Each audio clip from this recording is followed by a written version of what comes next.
Bonjour tout le monde, bonjour à tous. Good morning, everybody. Je commence donc notre événement aujourd'hui sur le I would like to référendum talk constitutionnel about our soutenu event en today, Algérie, which is about the qui s'intitule referendum of habituellement November 1st. un en arrière pour les It is aspirations démocratiques called en Algérie. a step backward for aspirations in Algeria. Good. Once again, welcome to you, and once again, we apologize for this delay. My name is Nadège Lahmar. I am a researcher, North African researcher on human rights, and I'm going to moderate this event today. Before getting to the heart of the matter, as I said, we have translation from French and English and return, and Arabic should be made available in some time. If you have any comments, you have Q&A on the lower end of your screen so that you can write down all of your questions and comments. And then you have the chat box for your questions and comments again. So please don't hesitate to write your comments and questions. Let me say this is going to be recorded and then transmitted online. We have decided to organize this event some days before the holding of the referendum, which is going to be held on November 1st. We now have a translation in Arabic, which is good. For all of you who want to listen to our conversation in Arabic, you have, unfortunately, to click on Chinese. This is the icon where you have written the term Chinese under interpretation. If you want, therefore, to hear Arabic, as I said, so you need to click on Chinese, Arabic, you need to Chinese, which Chinese corresponds to Arabic. so that you can hear the Arabic translation. Thank you. So let me start again. We have therefore decided to organize this event a few days before the referendum to be held on November 1st in a rather challenging context, pandemics context, but also a context where the socio-economic situation is getting worse and worse, and where the public space is extremely constrained. As you can see, some months after the starting of the Hirak, all indicates that the Algerian authorities have taken advantage of the COVID-19 event and in order to put more constraints on the individual freedoms. The sound is unfortunately lost here, so I can't translate.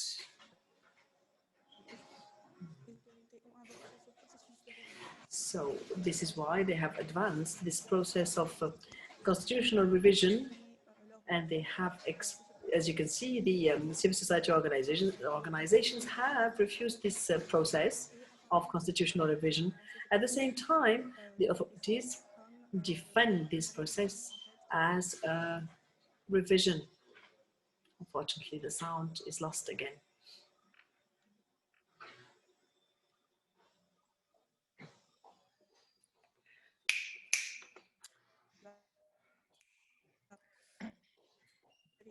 Elle représente un tournant ou si c'est véritablement un pas en arrière. So this is, as you can see, a step backward as regards human rights in Algeria.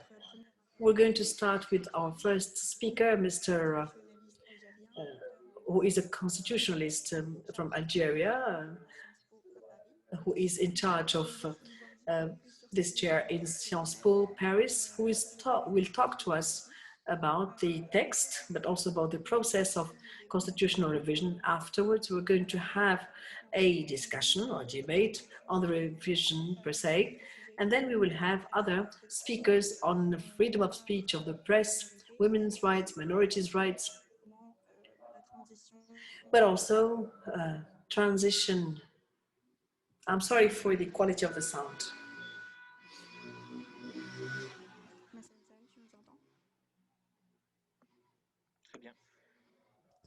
Je vous entends. Vas-y. Yes, I can hear you.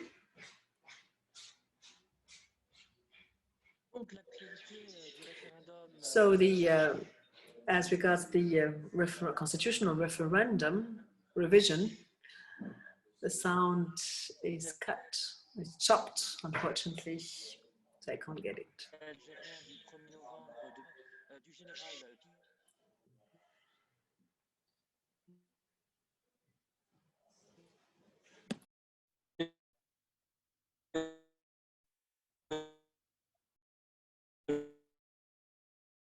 Et d'aller vers une assemblée, notamment en 1989, 1996 et 2016. Between 1999 and 2016, a referendum that unfortunately, yes.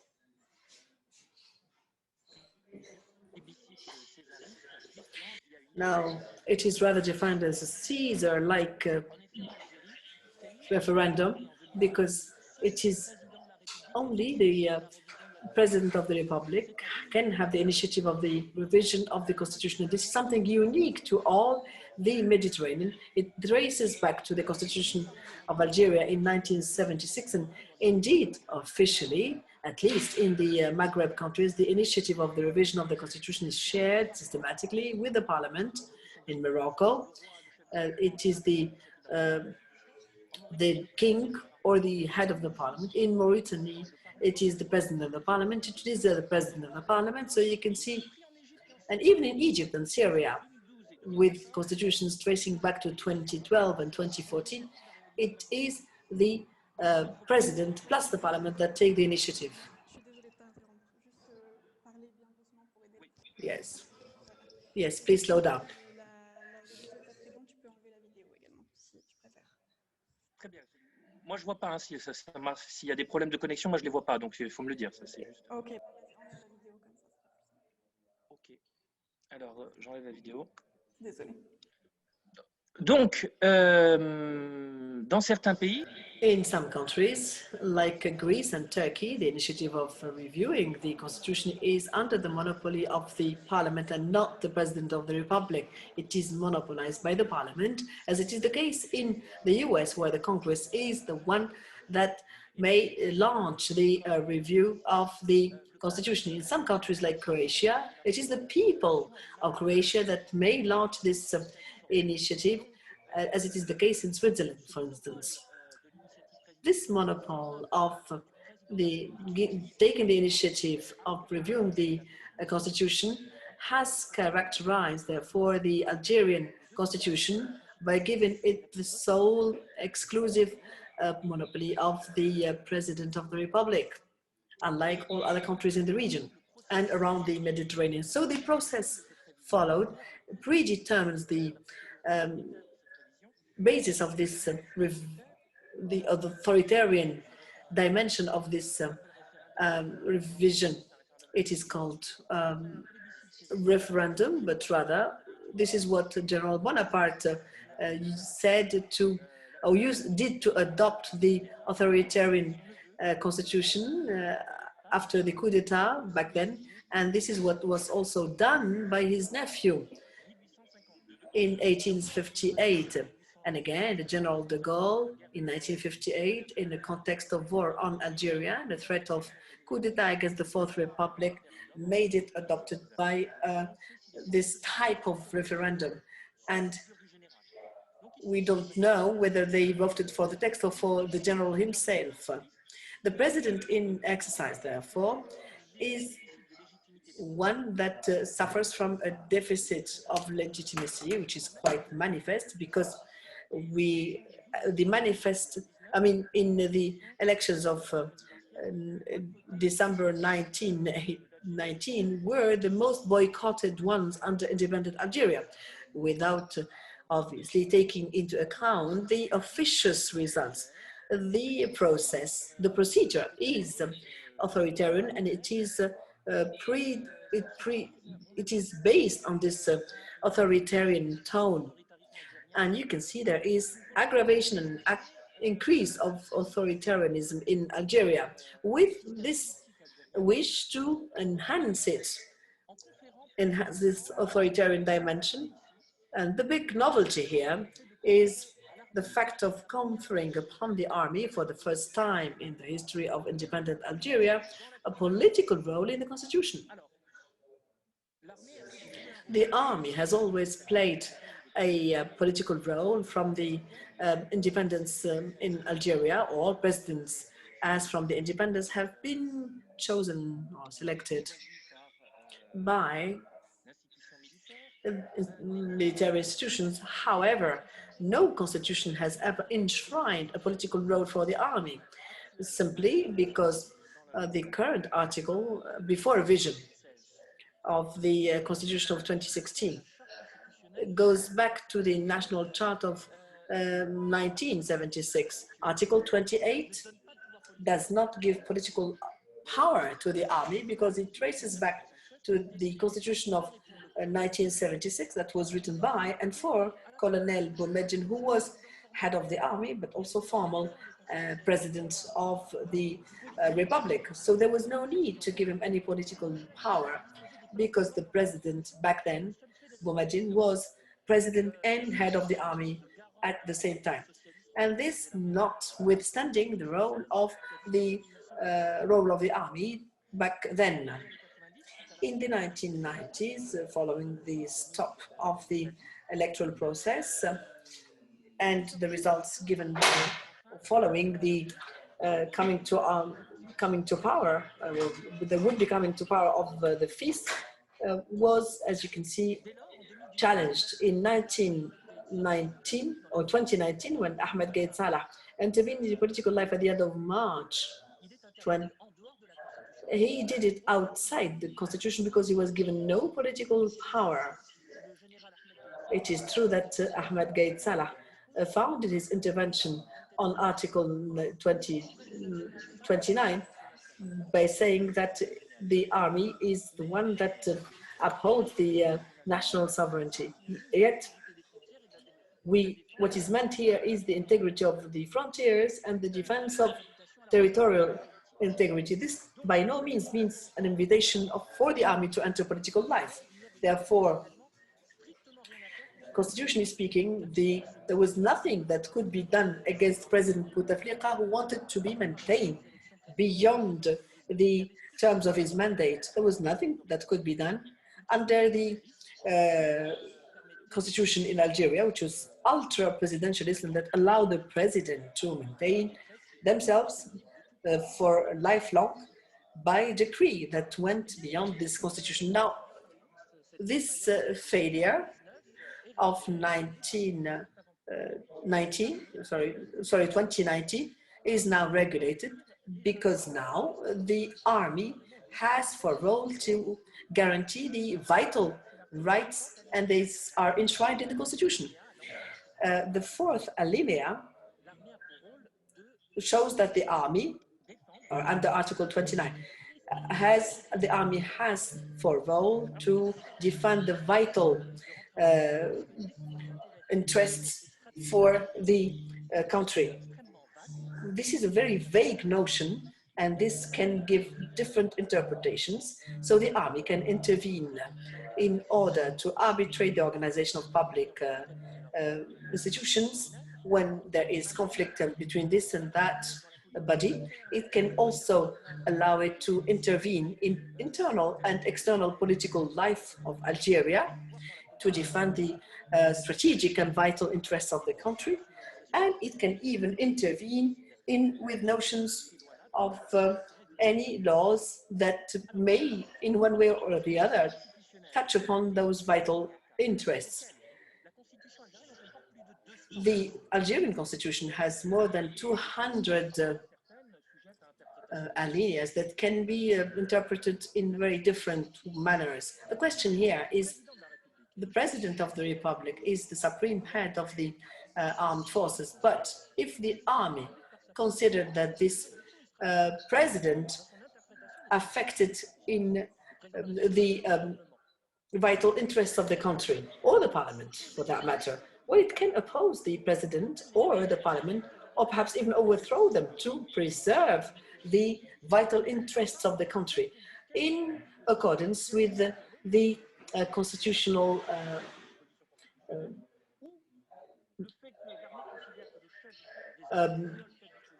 propositions, if you want, in the text. Now, therefore, the army can overthrow legally the president or the parliament. So this is a genuine invitation for the army to integrate political life. And you can see that it is the army that suggested this article, which was reviewed and corrected by an expert committee. But the origin of this alinea is from the National Defense Ministry. And this alinea came to substitute for another proposal that was made earlier in May 2020 for the role of vice president that was not elected after the American way, but this time in Algeria it is not elected, and it may succeed to him in case of death or dismissal.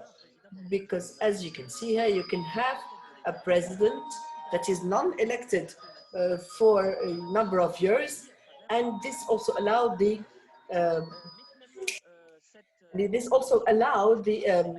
Algerian state to have a stranglehold on politics.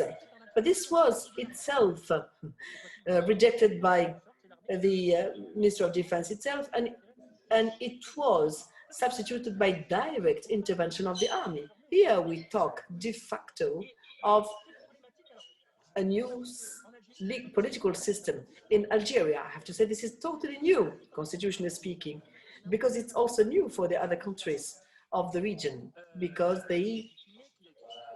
this legitimates the intervention of the army. And you can see the Egyptian army did not have or does not have a political role. Now the Algerian army has a political official role. This is what we call the Latino-Americanization of politics in Algeria. This is something that is known in some Latin American countries, and as you know from what we call the coups, political coups that took place in Latin America, and you can see that the role of political role of the army is now confirmed. This confirms, obviously, the military coups that are by themselves, that are internally justified by the constitution. Pinochet, General Pinochet, when he had his coup in 1973, he officialized the political role of the army as a warrantor of institutions and a protector of those institutions. So the Latin American model is, as you can see, adopted here in compared rights. You can see this is a compromise between the Reich and the president with exception powers. And the Constitutional Court of Danskilsen of 1920, as you can see here, there are two guardians of the Constitution following the models that we find in the Fifth Republic. Now, there is obviously a third guard. It is the army through Article 3rd, Alinea 4, and this is a genuine revolution, and that runs counter to international rights. The gentleman is not talking in the mic. Can you ask the gentleman to talk in the mic, please, to use the mic? So, yeah, as you can see, this institutionalizes the power of constitutional forces on the armed forces in order to consolidate the democracy of their constitutionality. So this is also against compared law. As you can see, in Tunisia, there is a National Constituent Assembly. In this Tunisian constitution, labor constitution, Article 18, Article 19, the army are kept to an absolute neutrality. Nothing to compare in the Algerian law. This, as you can see, this is a challenge to the Hirak itself in an article that was found in the review of the Hadjadj, the army, in May or June of last year. An article insulted and qualified as traitors the defenders and proponents of Dawla Madaniya or civil state for the rights of the President of the Republic. We are still with an ultra presidential mode.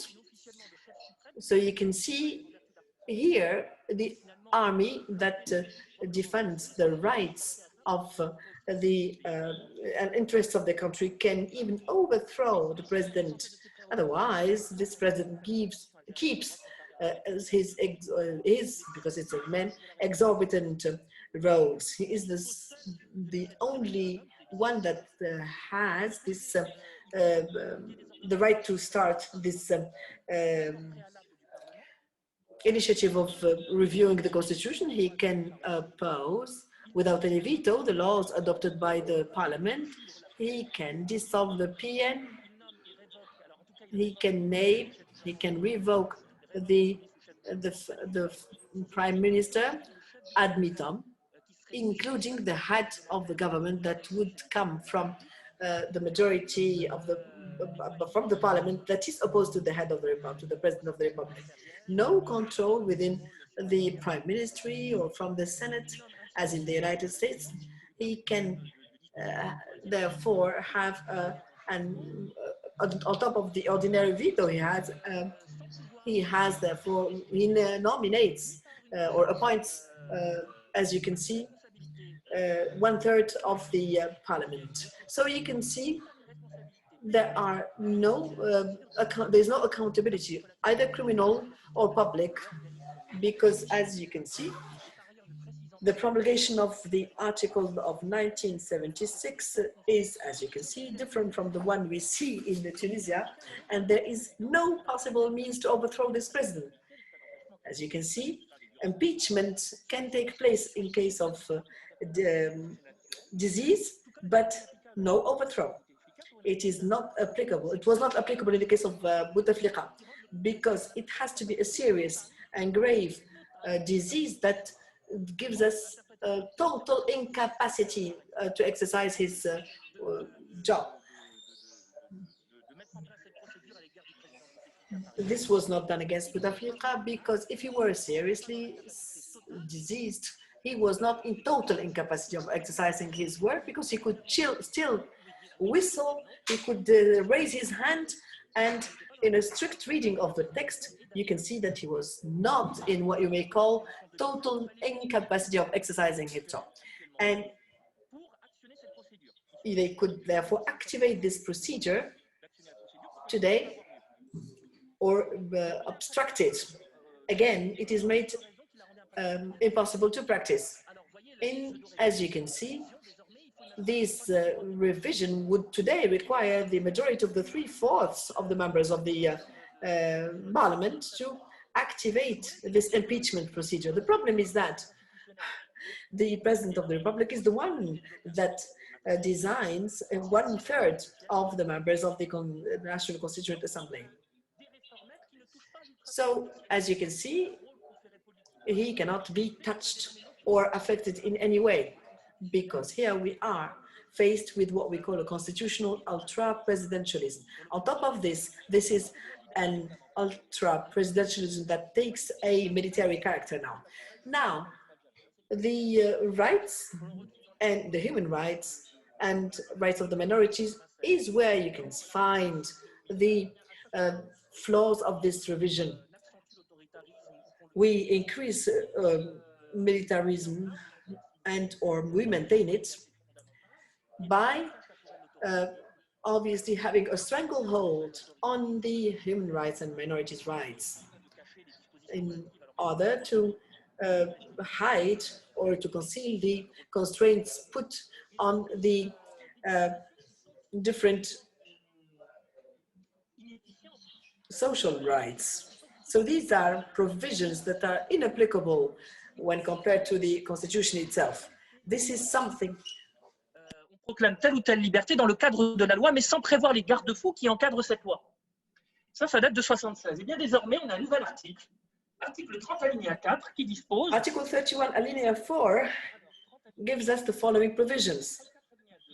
34 alinéa 2, sorry, he says, the speaker says that there is no restriction to rights and liberties can go beyond the authority of the public, of military authorities. So it is possible now to infringe all rights and liberties proclaimed by the Constitution under one law that is the same law, in case this is considered as affecting the public interests or the nation's interests. What are these national constants? How can we define them in a liberal or a conservative way? And on the other hand, again, the constraints that are put in the Tunisian constitution in the Pact of 1966, you can see that there are constraints related to proportionality and necessity in a democratic state. So it is easy now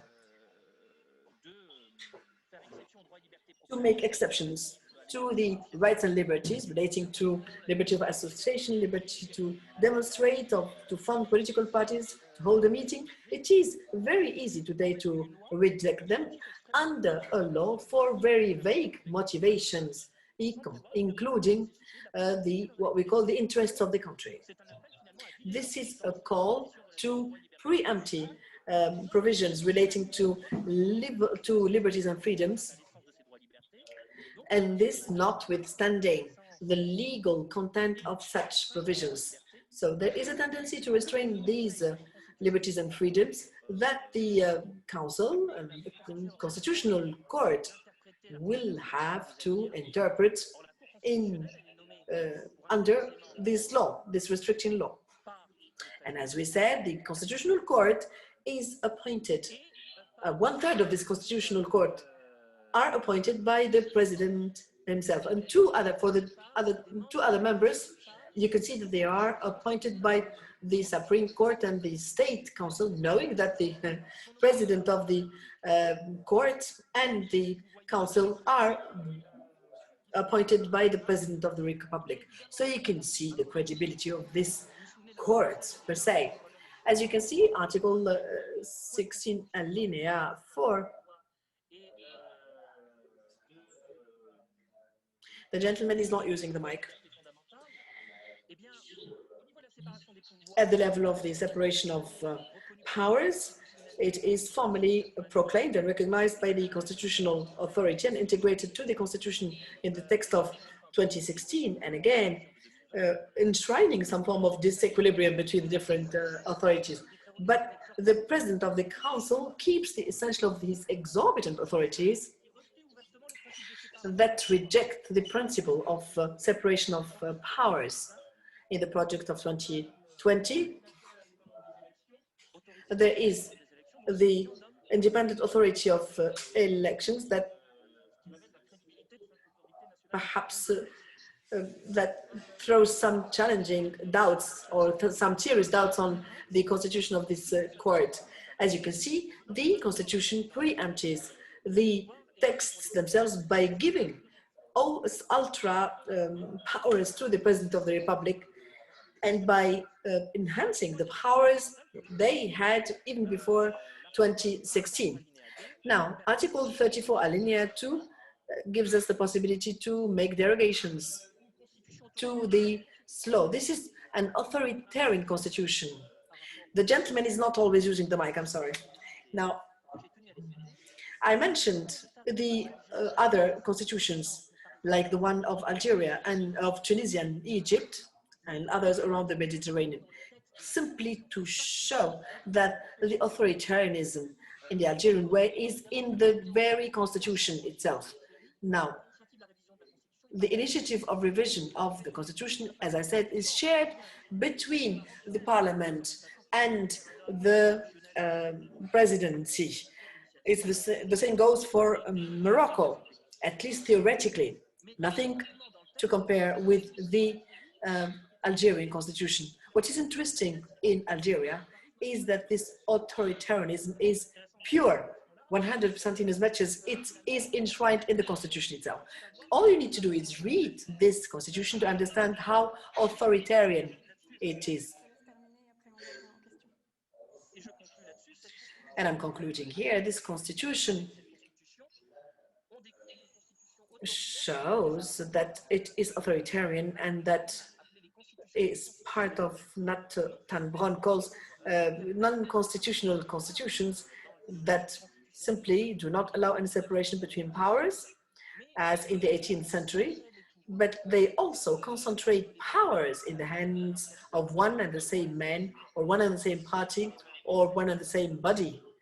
Here we're talking about the President of the Republic under the control of the army, under Article 30, Alinéa 4. Thank you.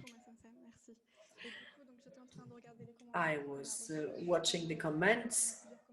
We have a few comments by Farida, who seems to join you there, and she therefore rejects the constitution as being in any way democratic, and that throws some lights on the Amazigh community. There are formal changes for Amazighs, but materially speaking, there is nothing, which is again a proof of how formal this constitution is. There was a lot of noise on the identity and the Algerian identity, when in fact the topics that this included were very little or perhaps not even discussed. Nothing therefore changed as regards Amazigh community. Nothing, for instance, that would introduce any form of bilingualism. Arabic is al-lugha, meaning the language, whereas Amazigh is national and official language, whereas the Arabic is the language of the state. Arabic is the language of the state. Amazigh is national and official language of what? God knows. So there is, this gives a lower status to Amazigh under this new constitution as well. So we need an organic law to give an official dimension to the Amazigh language. Perhaps only we can say we talk about Tamazigh and not Amazigh. Again, this is formal and nothing in substance. As regards the constitution, we don't say that Algeria is the land of Islam belonging to the Maghreb, but Algeria is land of Islam, land of great Maghreb and late Arabic and Amazigh. As you can see, this is one of the paradoxes of this constitution, that recognizes Amazigh as a national language, but not the language of the country. It's part of the Grand Maghreb. As you can see, there is this will to introduce the Maghreb as Arabic, whereas at the same time, as you can see, it occludes the notion that it is Arabo-Berberic or Arabo-Amazigh or any other dimension apart from Arabic. Now, as regards Islam and Arabic language, and as regards the identity issues that were proposed in this revision, you can see that Amazigh is integrated. And this is, as you can see, is symbolic. These are moral limits, meaning in Algeria, everything starts under Article 40. All you need is a revision to suppress these limits. And again, you can simply remove or suppress one language. All of this is symbolic. I'm sorry, but we needed to cut you, to take the floor again. I would like to raise the question of Salsabil Hilali as regards the intervention of Algerian army and its capacity to intervene outside its frontiers. Yes, this is a novelty that was introduced last May, but we need to distinguish the two projects. There's the project before May 2019, and then May 2020 and September 2020, and this proposal started last year. That's exactly the question with respect to the authoritarian dimension of this constitution. As regards intervention outside our borders for law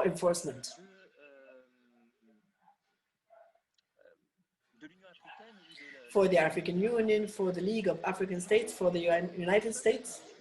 This is, in absolute terms, something that could be discussed, but it could be an authoritarian procedure. And actually, this is a out of the blue proposal. This is the problem with these constitutional revisions in Algeria that are held by experts that are selected by the President of the Republic and without any democratic legitimacy. What does this hide? You know that Algeria tries to elect a President of the Republic.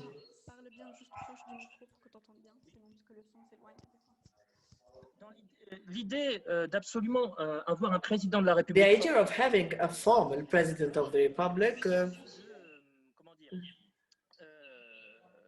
and no longer head of the military troops. The idea is to give an institutional image at the external level through legitimate formal representatives of the country. This is a hypothesis. Maybe there is a change in the Algerian doctrine, but maybe the Algerian leaders want to show that they are peaceful towards some some countries and international powers. However, as regards lands where Algeria refused to share anything, like in Libya, Mali, they can participate in law enforcement in those countries, and perhaps in this you would find a recognition of the Western regimes for the Algerian regime, despite its illegitimacy. This is a possibility, a hypothesis that I am submitting to you.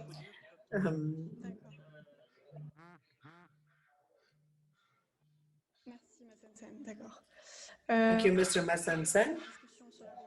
We're going to stop here for discussion, and in between, I'm going to give the floor to the other speakers.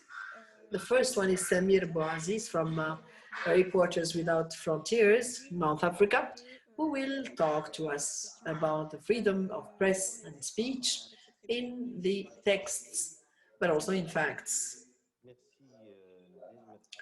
Samir Bouaziz.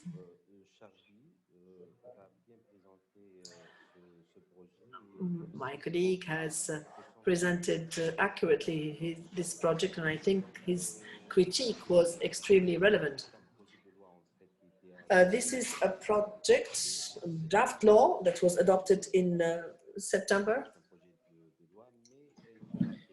But we should also remember that the text that was adopted by the government was a pre-draft of the constitution review that was done by an expert, and aimed to review the constitution as requested by the President of the Republic in order to bring some amendments to the constitution of the 2016 on the request of the Algerian movement in February 2009. There was a report May the 28th, and these actually the project for review the constitution was rejected by the popular movement, since it was considered to go through an authoritarian regime and presidential regime. We think that the constitutions have shown breaking down with the colonial period. And normally it should be the incarnation of democracy and the rule of law. However, the draft of the constitution indicated two things. I mean, an enrichment of personal freedom, but on the, in addition, there were some gaps in the constitution, and the draft showed that the freedom of expressions, including all the components, it's with no doubt, and it is stipulated in Article 51, which stipulates that the expression of opinion cannot be violated, and that these freedom is guaranteed. For us, the Article 50 of Constitution 2016, and here I speak under the control of Mr. Cherbi, is replaced by Article 54, and they said that the freedom of press and audiovisuals is available and guaranteed. This article is stating that any default cannot be deprived, cannot be subject to the freedom deprivation. So Article 74 is quite interesting because it is stipulating that any intellectual creation is also guaranteed. In addition, Article 55 of the Constitution stipulates that any citizens can have access to information, to documents and statistics as soon as they are released and issued. There are a few articles, as mentioned by Mr. Cherbi, which can guarantee certain rights. However, in parallel, we can notice that in April 28, 2020, there is the law 2006 modifying and completing, notably June 66, and relevant to the criminal law. We can see that Article 96 bis is stipulating that we can have 1 or 3 years of imprisonment with a fine anyone who is going to disseminate willingly fake news. So on one hand, the draft tried to guarantee the freedom of press. At the same time, though, in April, there are many missing elements, and notably in the criminal law, there is the sanction of imprisonments of journalists or of citizens disseminating certain information. However, the access to information or ICTs or internet can not be justified, especially that the internet is a paramount tool for freedom of expressions. And it seems that the constitutional review was designed in 2020, and we know that the social network presents an important framework for these freedom of opinion. So we can just feel a certain opposition according to these new technologies. We have published in several times on our website the censorship of many websites and many journals in Algeria only.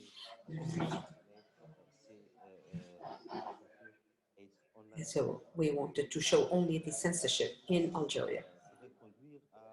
And this can lead to the interruption of internet, because the authority can say that it can interfere on the movement.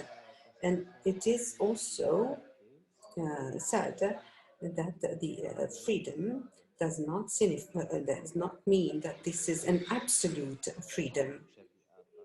Mr. Cherbi mentioned Article 34, but also there is Article 21 in the Constitution,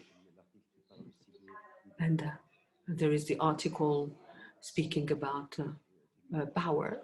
This clause is in Chapter 2 of the Constitution, And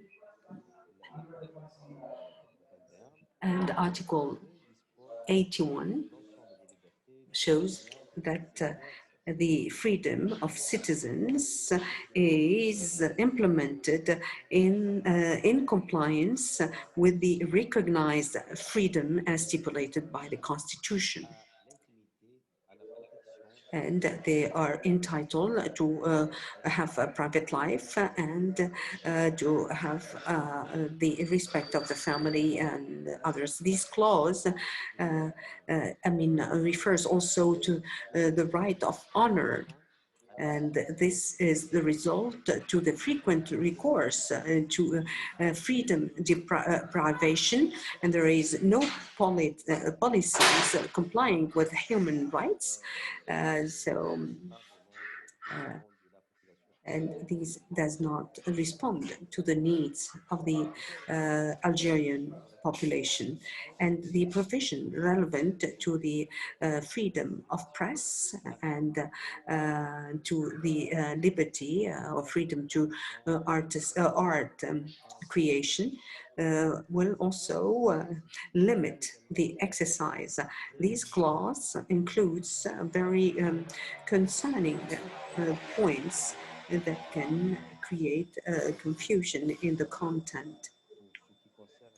Concerning, for instance, the freedom of press, Article 54 of the Constitution draft stipulates the right to disseminate information, illustration, images in compliance with the law and in compliance with the religious and moral and cultural values of the nation.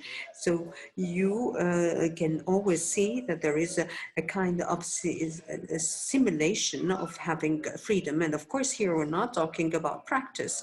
Historically, and since the 60s, 70s, and 75, the reform of 2012 and 2016, and even in the 90s, you can see the power and the Constitution. There was also a discriminatory speech in the draft, and the access to information as stipulated in the Article 55 of the draft has a limitation clause. The exercise of this right, I quote here, should not infringe the private freedom and to legitimate interest of companies and to the requirement of the national security. So that was similar in Tunisia, where you find these limits of applying your rights. On one hand, you have drafts that guarantees the rights, but on the other hand, you always find some limits in some draft of laws. These articles refers to very unclear aspects. And this is also valid for the freedom for art creation, as for Article 74, this freedom can be limited except if there is any infringement on or violation on the national values.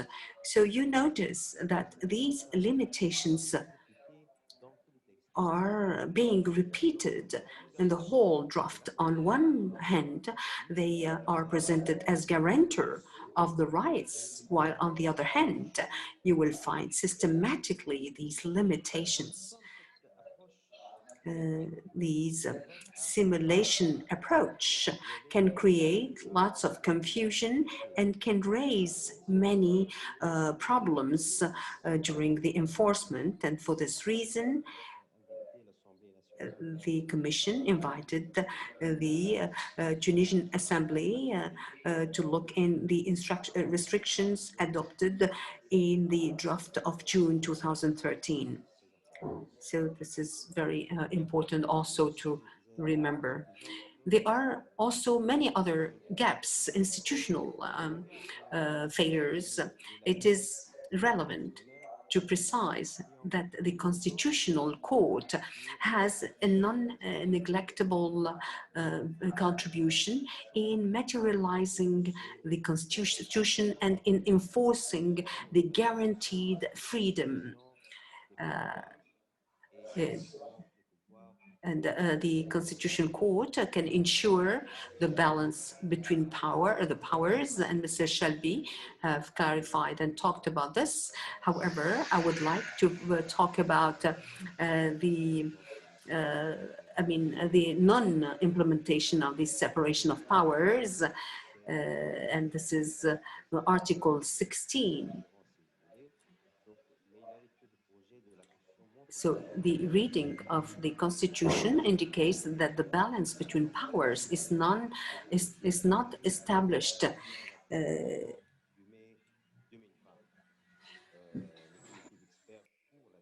So the expert commission have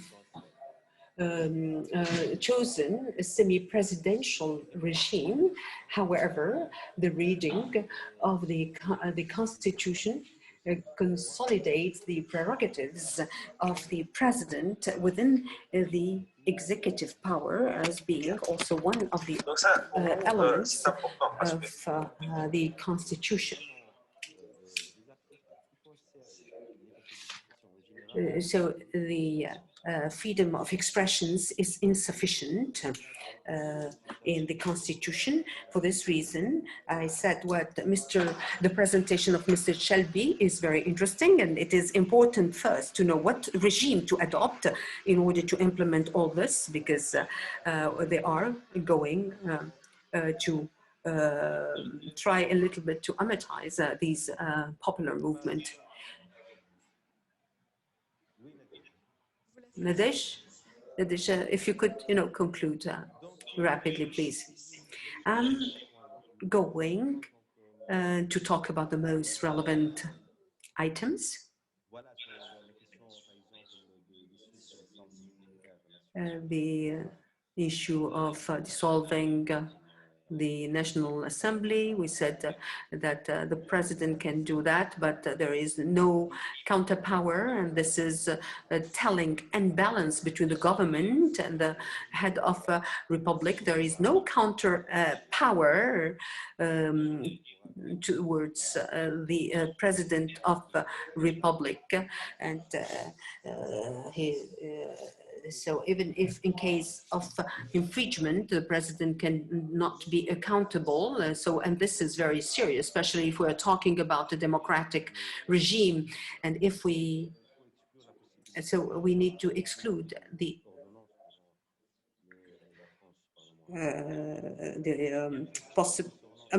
there are many things concerning the issue of the balance between powers, even the appointment of the President of the Republic and the President of the Supreme Court, the President of the Constitutional Court. There are many imbalances showing that it's difficult to go for the regime of presidential regime, and also this constitution did not set up an independent authority in charge to regulate the audio-visual communication. And I will finish here. Thank you, Nada. Thank you, Nada. I would like now to give the floor to Nassera, President and a spokesperson of disappeared family in Algeria. She will talk about freedom of assembly and will tell us whether there are some changes with these constitutional review. I hope, Nassera, you can listen, you can hear me, so you have now 10 minutes, Nassera. Okay, 15 minutes, let's say.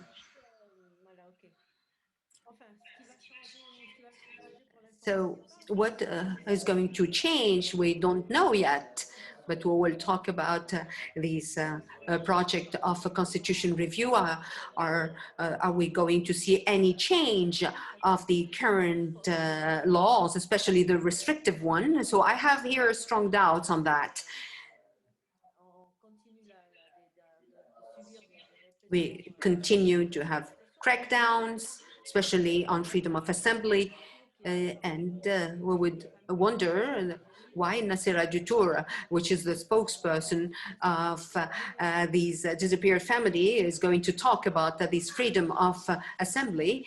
I can tell you that this freedom was a right that have been violated since 2018. We were really interested in having this freedom of assembly, and now, I mean, we are being impacted about the consequences. Actually, we were required to declare the associations to get the legal entity status, but we were never able to apply for an agreement.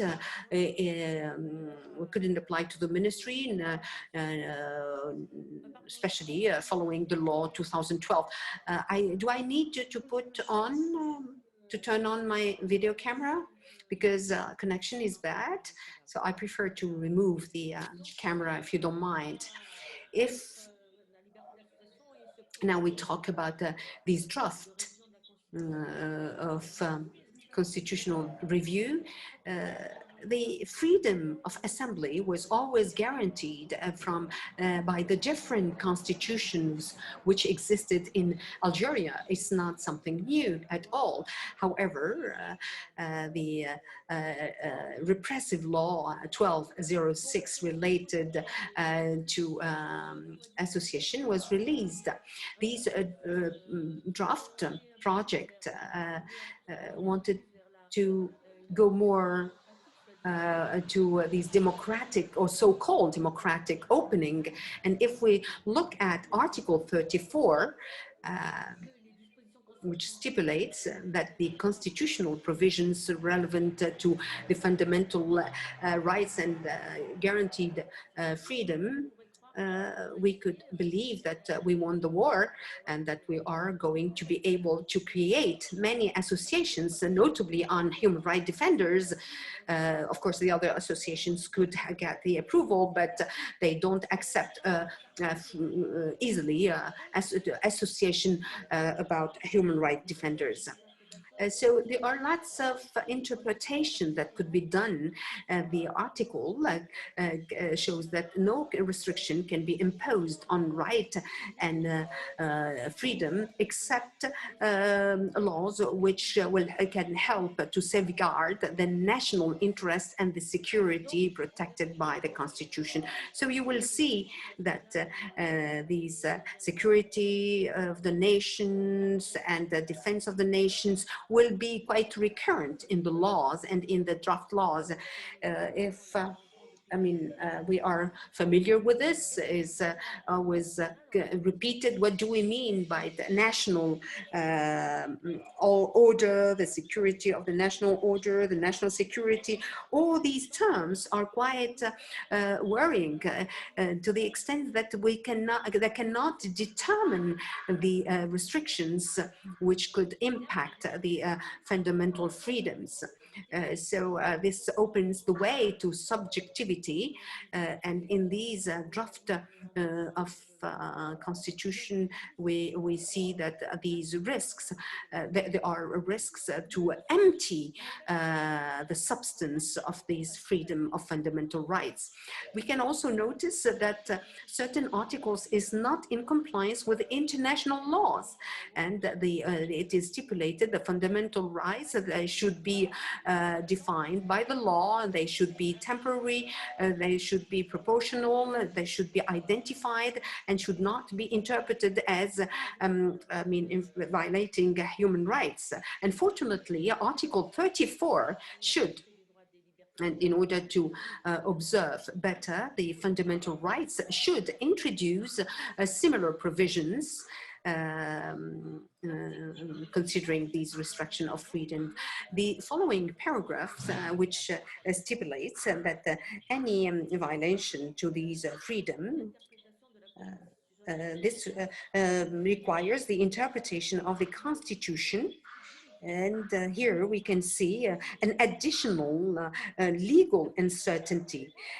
Article 53, as I mentioned earlier, wanted to show a so-called democratic opening, and it's a little bit more respective of the rights than the current law. It stipulates the right to create associations and guarantee these rights. And this is done by a simple declaration. And we will see later, though, that the current law is speaking about an agreement and not based on a declaration. So the association can be dissolved following by legal proceedings, while we will see that the association can be dissolved by any type of appreciations. You have also Article 39, which reveals the Algerian policy, and here we can see that the authority can dissolve any association in case of violation of the national security.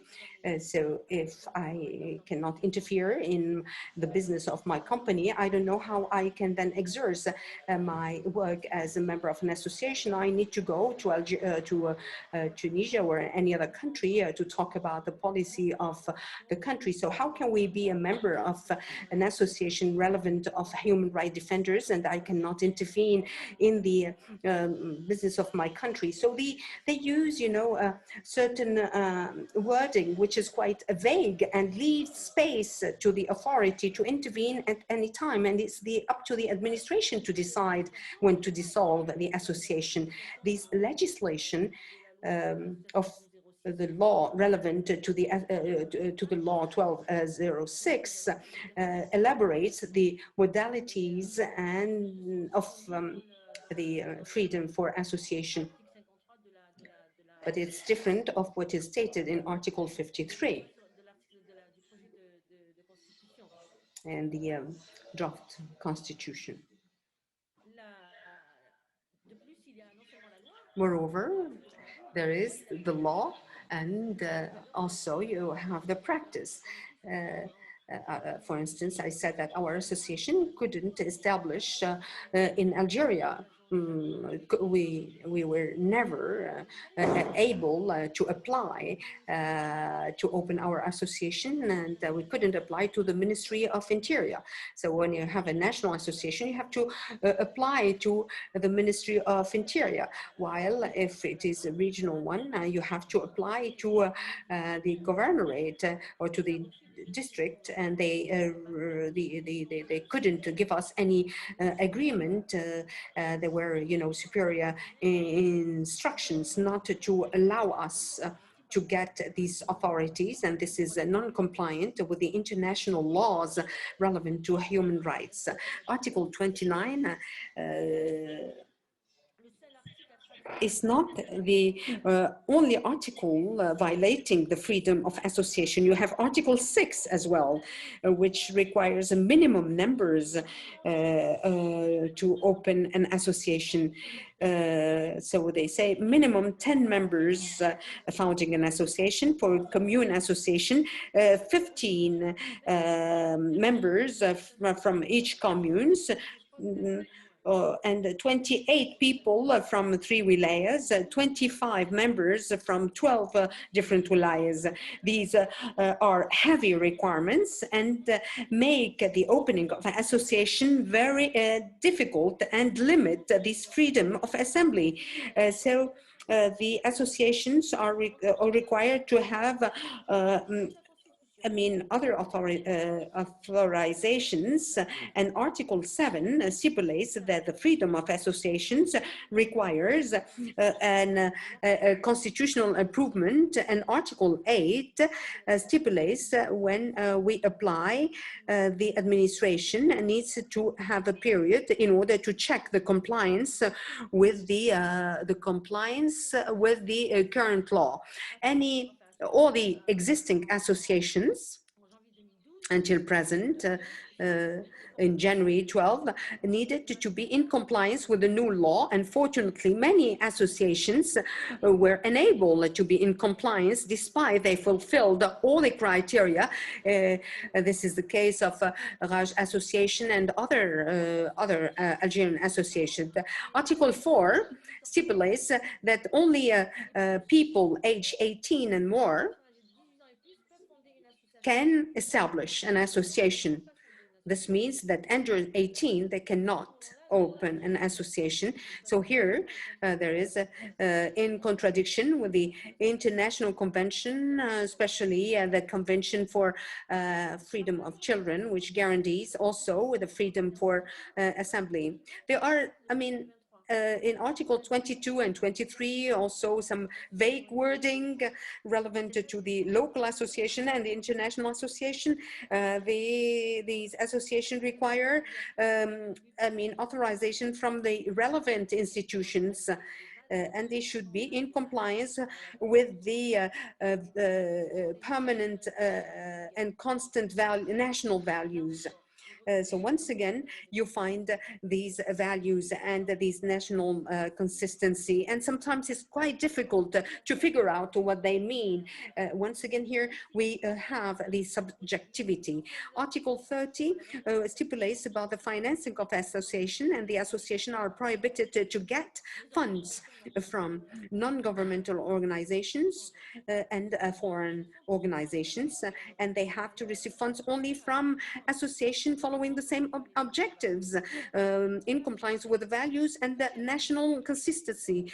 Again, you find the same terms. So there is big limitations to find funds, and the designation of association is not well defined, because this is stipulated by Article 29, and we know that it was, they used very vague and subjective wording.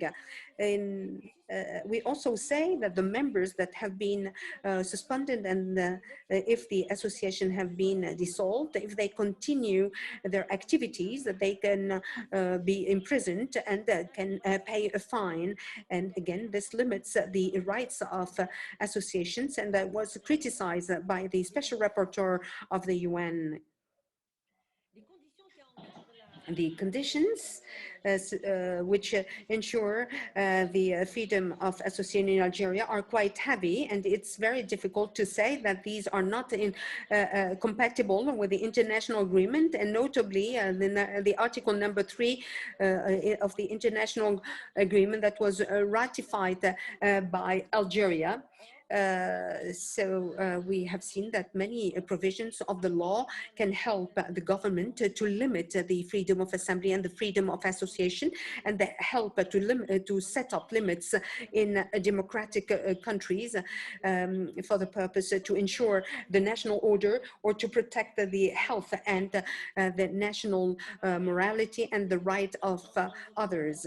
Moreover, during the exam, Nassera, so can you please conclude to leave time for discussion? Do I have 1 minute, please?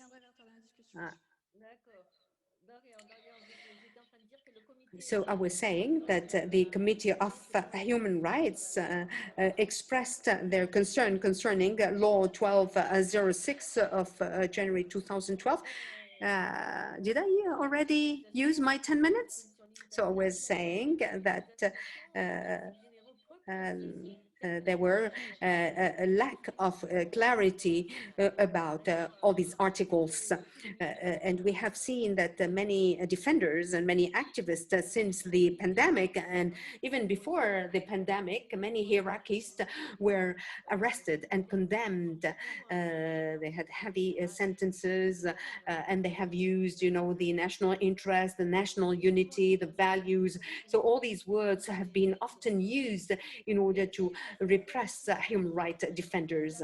In addition, the Article 95 bis, which have changed a previous article and which threatens people who receive any grants or any benefits from a state or from a private institution or national institution, internally or externally, and which will help to conduct any action which can impact the national security of the state.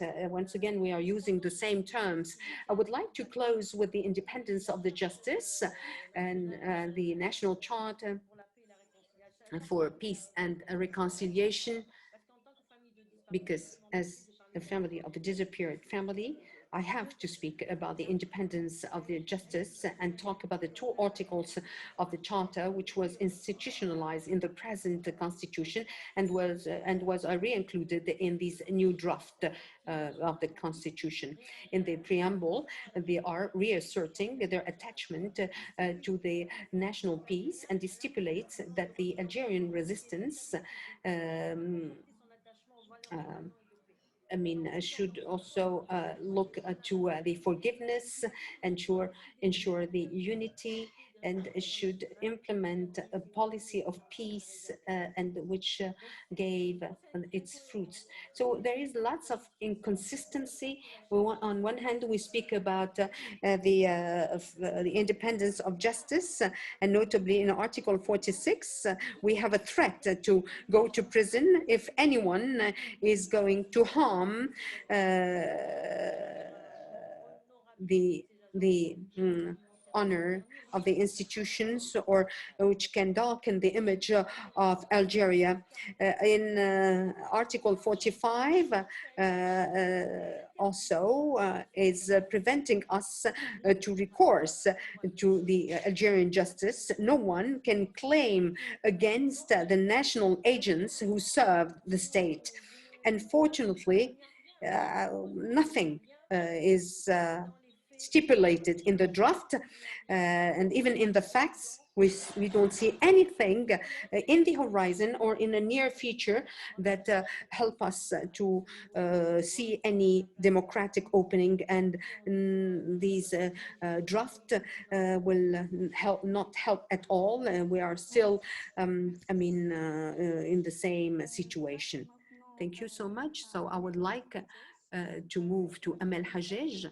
She was going to speak about gender equality with regard to the constitutional review, and in line to what is happening now.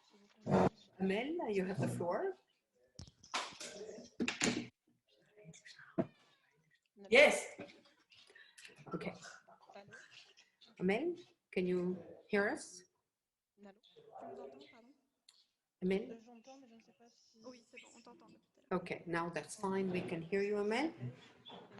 Thank you for Nadège, and thank you for the speakers and the previous speakers who elaborated and gave a clear overview of the situation, and have commented on these draft.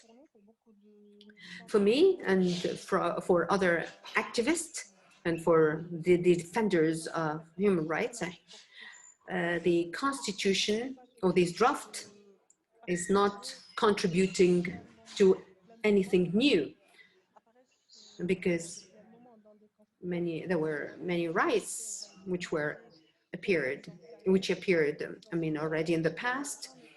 But personally, I think that the constitution that will be imposed, let's say, November the 1st, personally, I see no difference at all It's white on black. And as a citizen and as a woman defender, there are many ambiguities.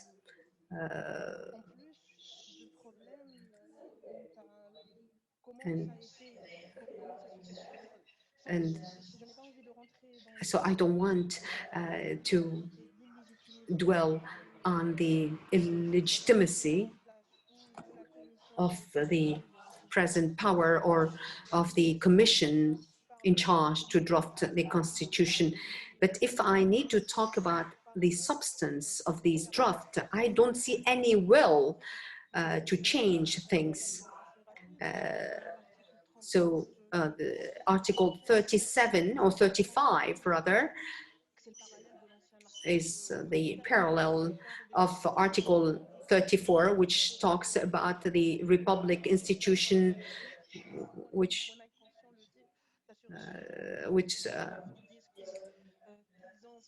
so as they say, they aim to ensure equality in terms of rights and duties among all citizens. And at the end of the article, they try to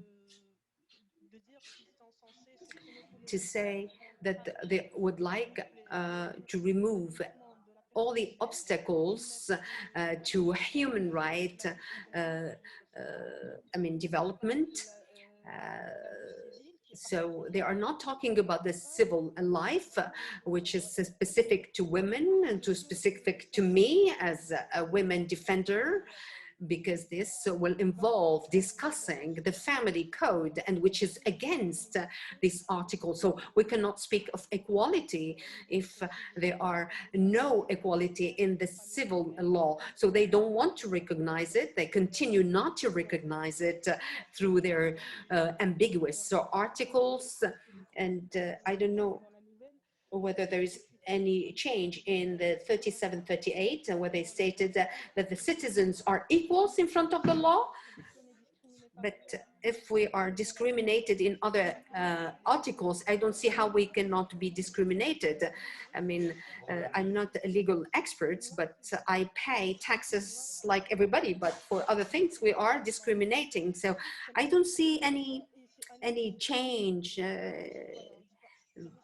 They say that the citizens, and we see women only in Article 35, and in Article 59 they are going to talk about political rights and the promotion of women, and they talk about parity, notably in the job market. I mean, they are mentioning this, but this is not possible at all, because not only because of the inequality which exists in the civil law, because the family code, we see that the woman is reduced to a very minor level.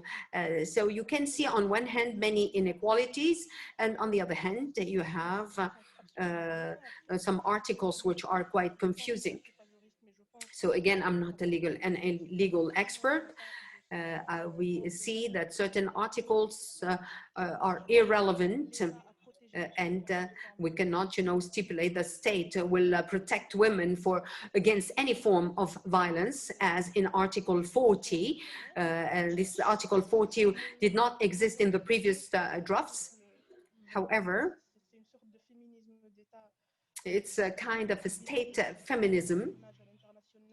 I don't know what is the objective for that, probably the international image, and it occurs in a particular environment because this pandemic have increased the violence, the physical and other violence. There is a disengagement, a full disengagement from all the institutions. There is a full irresponsibility. I think that there were many calls for actions, not only from my association, but from many other associations starting from the pandemic, because we have noticed a visible violent increase of violence. We still don't have statistics because the officials don't want to share their statistics. However, there are many warnings and released from everywhere, and there are no reactions from the state institutions. At the same time, if we wanted to impose these constitution through crackdowns and repressive actions, and it is visible. You're not obliged to be disengaged, to see all the crackdown that is taking place and increasing in the recent months, just to oblige people to accept this constitution. So it's really irrelevant to have these nice articles where you can read that the state is engaged to protect women against any violence, and later on, though, you feel that there is no political will to do anything, at least not for the women. And if I speak of myself, and I mean, it's very difficult to send open letters or to make any calls, especially for some emergent things. The recent weeks we are facing to a very difficult situation, and we cannot, recourse to the institutions. On the other hand, you can see these articles which are contradictory and can, send people to prison just for a post on Facebook. And on the other hand, again, the authorities guaranteeing the freedom and all these blah, blah, blah, while women and the women associations, as well as the feminists, are continuing to warn about the serious situation. And we couldn't even have a green phone number for victims of violence or any abuse. But it seems like the situation will not change even with the referendum, whether you are part from the opposition, whether you are supporting. We don't see any change. I don't know how to call that, but this is it for me. We're trying to, read and reread this draft, and the current popular movement is trying to create a relationship of strengths, but it doesn't exist yet. And all the current events indicate that the situation is quite clear. The situation is very tensed, especially of the regime in place, and also with the popular movement. This letter is trying to structure themselves, but this is not easy. There are arrests, there are crackdowns, repressive actions, there are the non-management, the bad management of the health situation and the economic situation, and the politicization of this crisis for the benefit of the power. And all this situation is not helping the human right in general, not only the women's rights.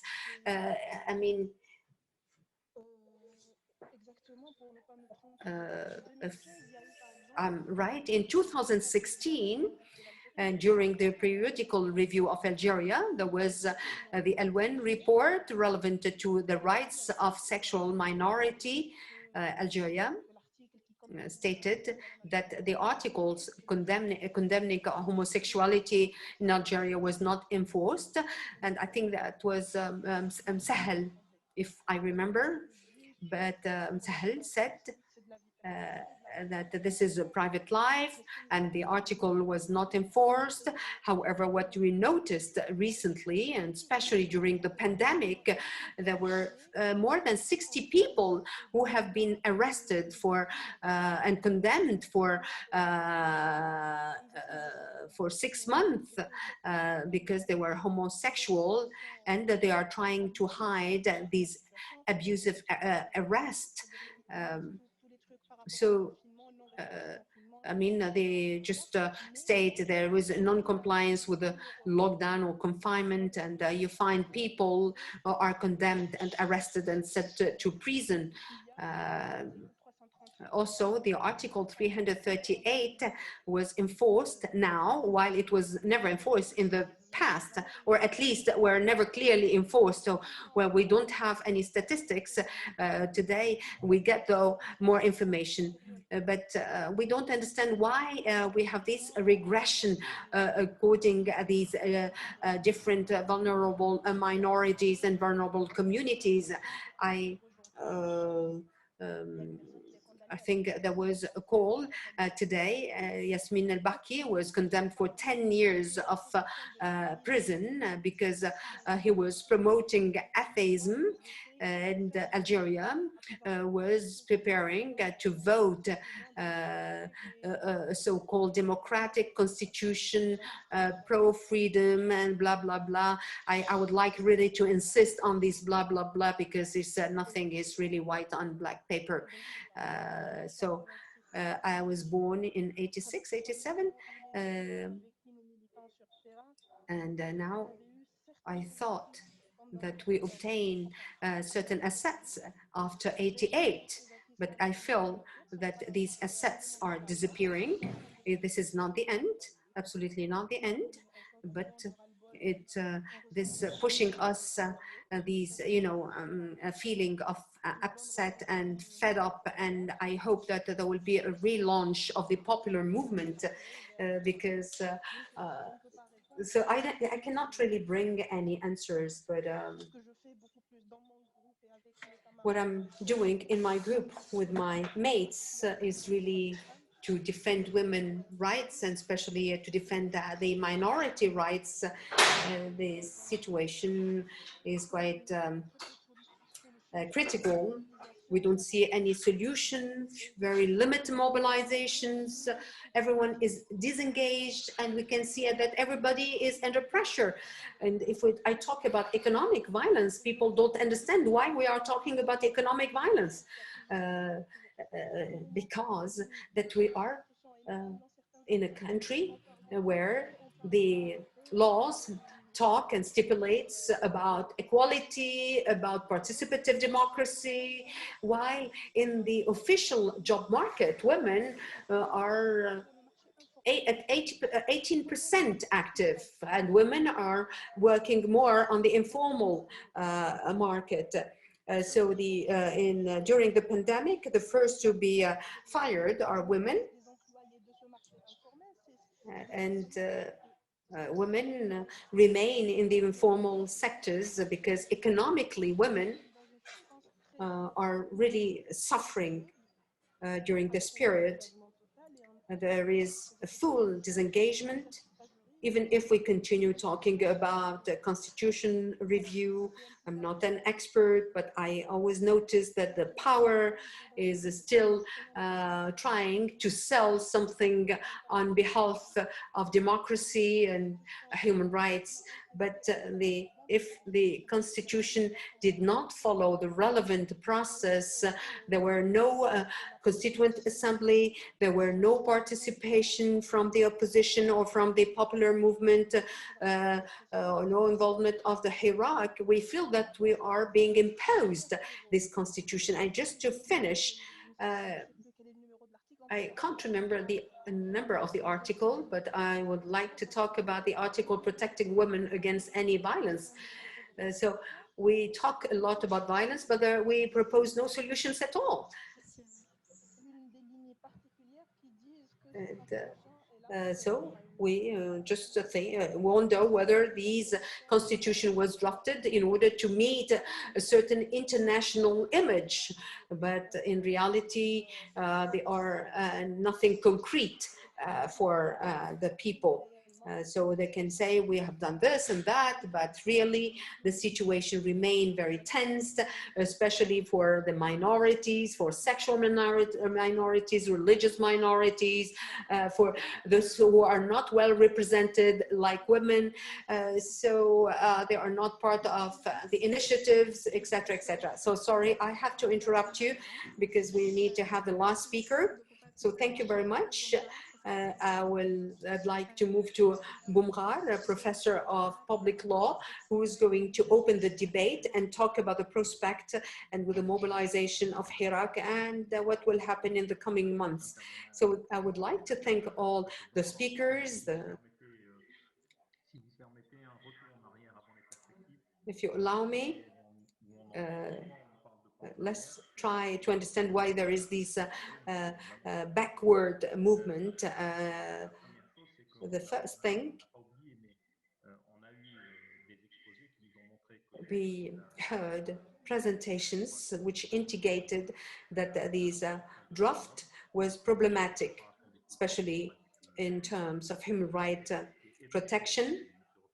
Certain things are stipulated in the law but are not applicable.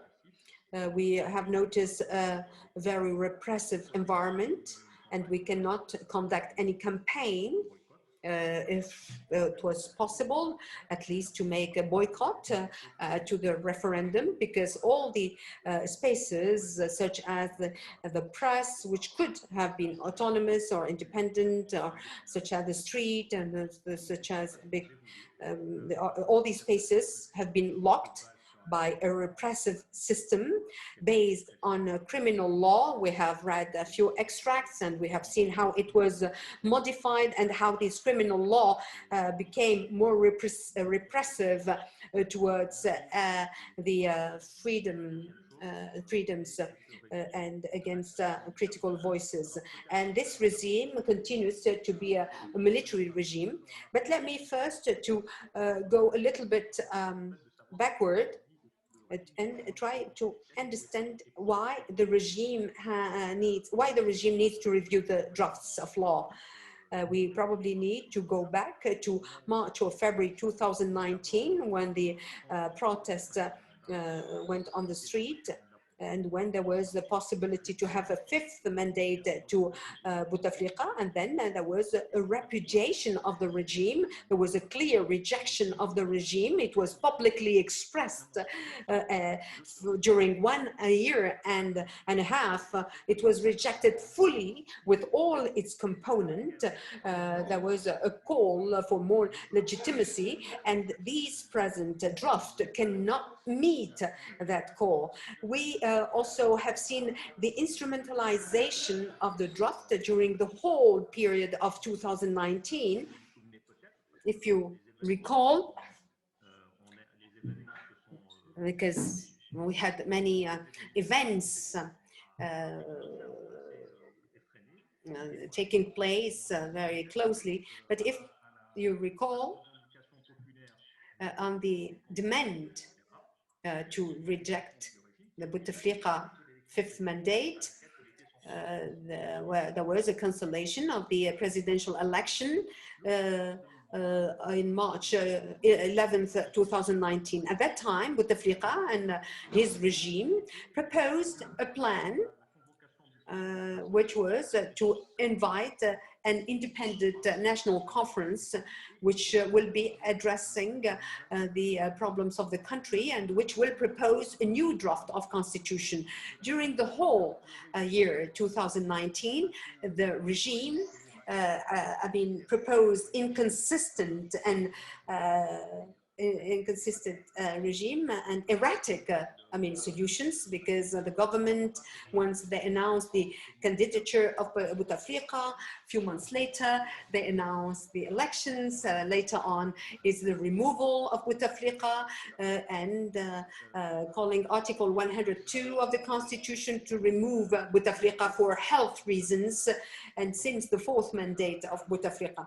So the grassroots demands were not met, and there was a departure of all the figures of the regime, and they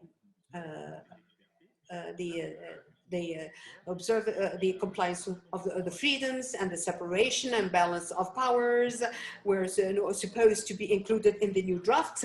And we had also a slogan, which is the rejection of the elections, which is the rejection of the elections with the hooligans, let's say. That was the slogan that was used at that time. So I said that the response was erratic and inconsistent. It's because the transfer to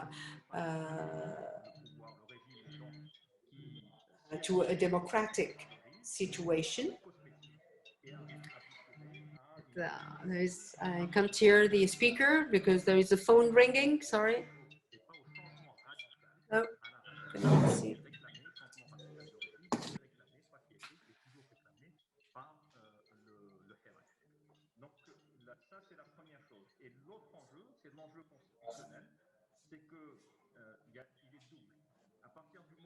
Bouteflika a été décidé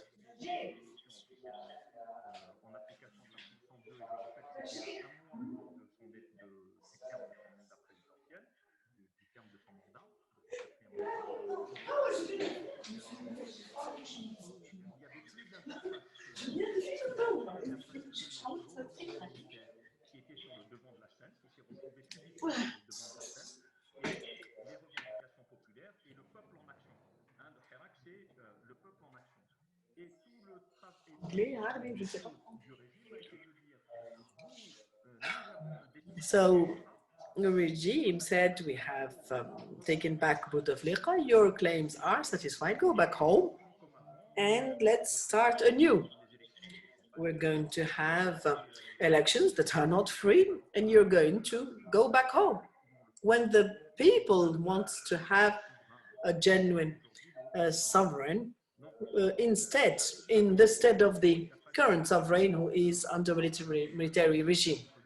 So this gave a institutional vacuum, because when Bouteflika resigned and when there was refusal of elections with the gangs in power, as the demonstrators would say, this refusal was so strong that the holding of the first elections was simply obstructed.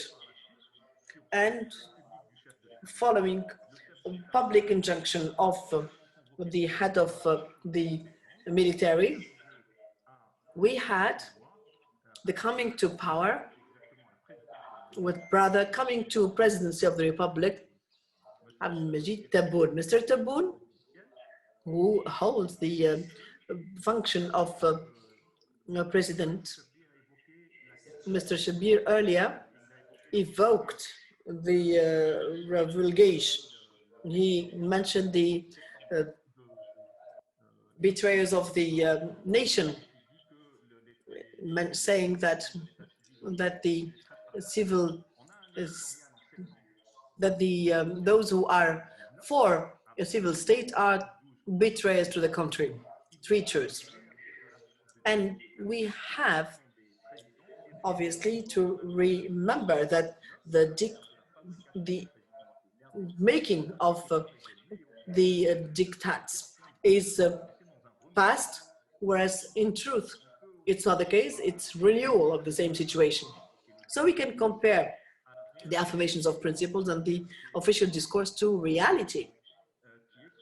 Reality, which in practice and in legislation means that we won't have much change, because for instance, the association, the freedom to make associations, the principle is liberal in the constitutional revision, but nothing shows that the regime could not allow itself to be restrictive. The necessity of having an important number of founders of associations, which restricts the possibility of exercising the freedom of making associations. The obsession with the problem of freedom shows in the constitutional vacuum and the refusal to have what the sovereign constituent process. So the stakes, political stakes behind are these ones. And the constitutional stakes are the same. As you can see, the civil interface between the high commander, military commanders who have the last word. You know that the regime is not military, but eventually it is the military command that has the last word. So the regime is militarist. And second, this has not changed. It has even been confirmed. So what are the perspectives? Starting from here, what are the perspectives? The stakes here are to counter one of the claims that wants the Algerian people to draft its own constitution through the elected representatives, and that the people wants it to be not following a top-down approach where the sovereign will offer us, where the sovereign offers a constitution, but rather, on the other hand, on the contrary, it is the people that offers a constitution that may be validated by the sovereign. Remember, when Gate Salah asked for the implementation of Article 102, that is to say the destitution of Bouteflika, he asked for the activation of Article 7 and 8, which consecrates or enshrines the principle of the Algerian people for constitution of the nation. So these are the positions. Shall we have a transition, meaning, or a transition that is democratic towards a radical change of the regime?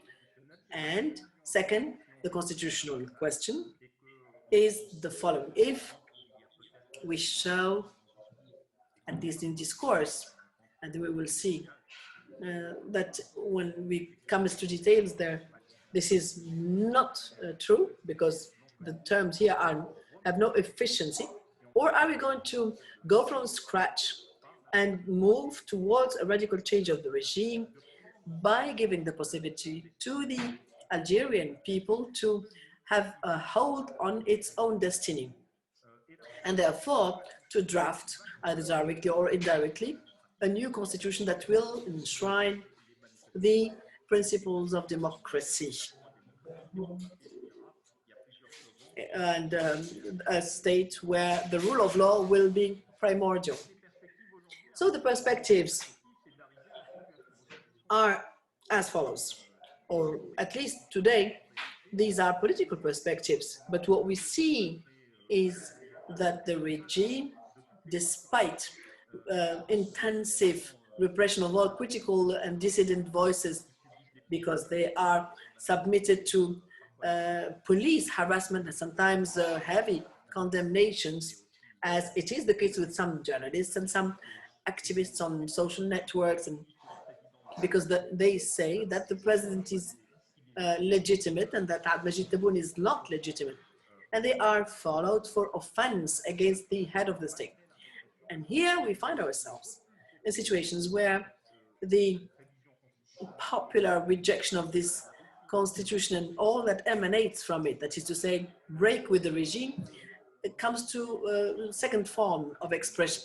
Second, the regime finds it hard to mobilize its former clients. If we have a movement towards this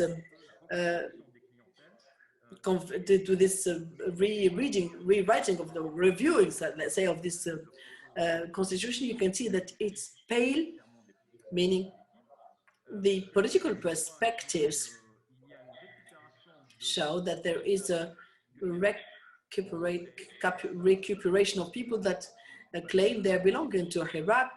I'm not going to say who was part of Hirak, who was not, but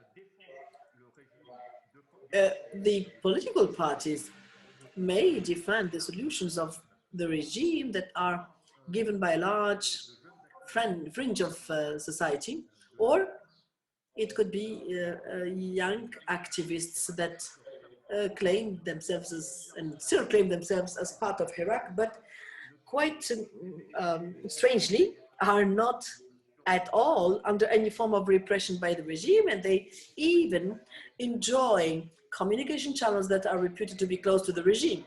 Number two, voice number two, would be the capacity to express oneself clearly in favor of this democratic transition and independence of the regime, and how to create independent spaces of intra-Hirak consultation between the players of different political horizons, and that have the capacity to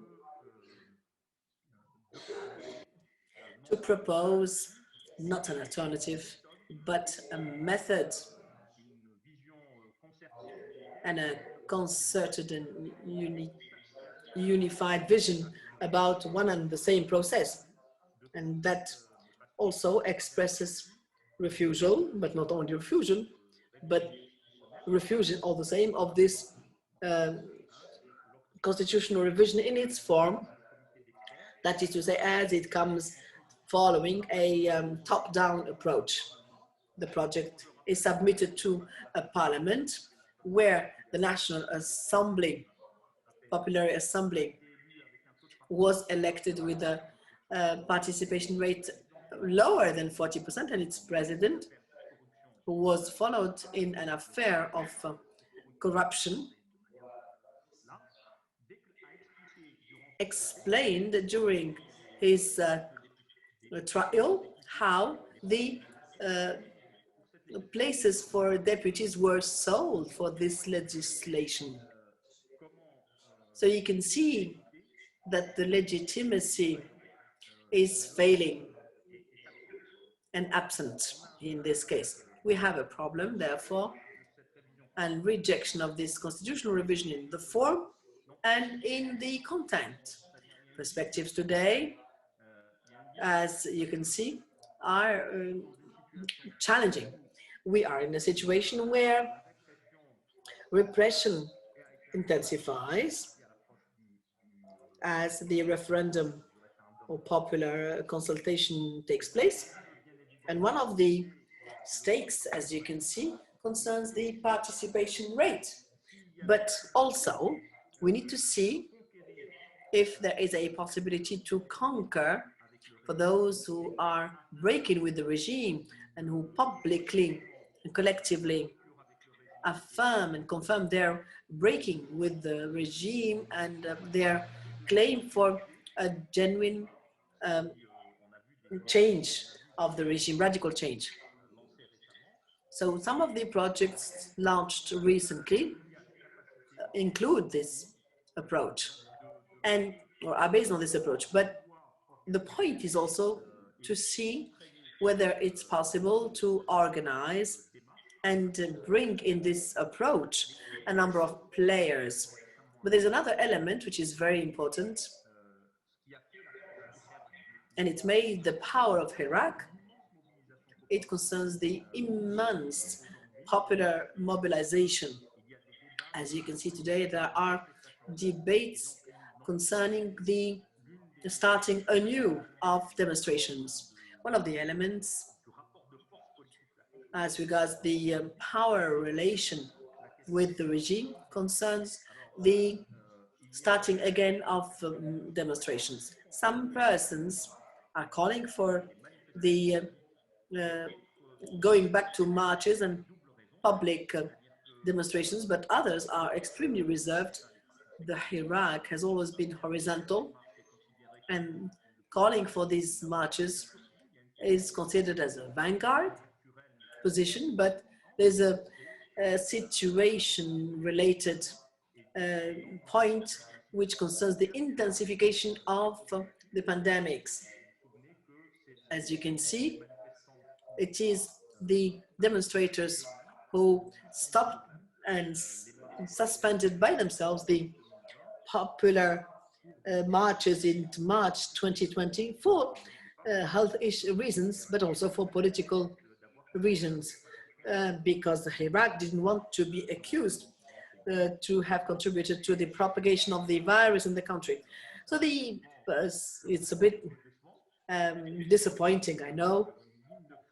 We are now, on the one hand, there is a form of organization, structuration, mobilization that is done outside the political marches and public demonstrations. And this is what, that was the call 22 that was made at the end of the last week of October. And there are other mobilizations that are intermediate, and they are closer to the regime, to my mind. The second question concerns the going back to public demonstrations that would again establish a power relationship. So we know that it's not that the participation rate could be very important, but this participation rate is important, even if we don't have these statistics.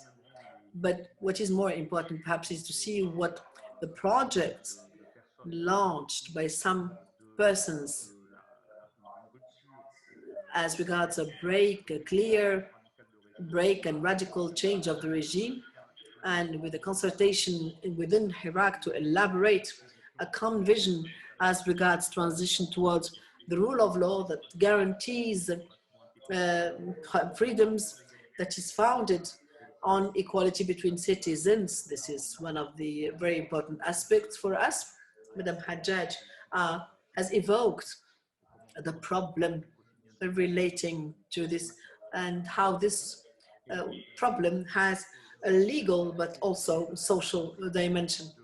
And then there is the going back to popular movements in a context that is extremely troubled by the pandemics. We are left with very little time, but we will try and take one or two questions.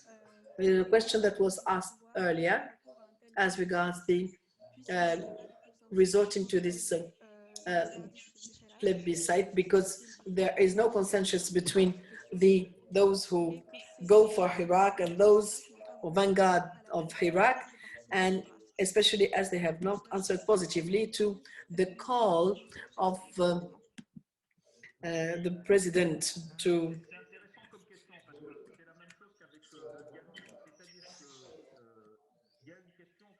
there is a question that is extremely clear, meaning the demonstrators do not recognize any legitimacy.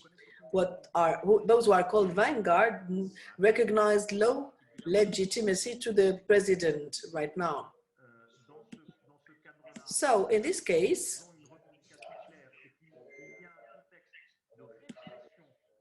there is a context of repression.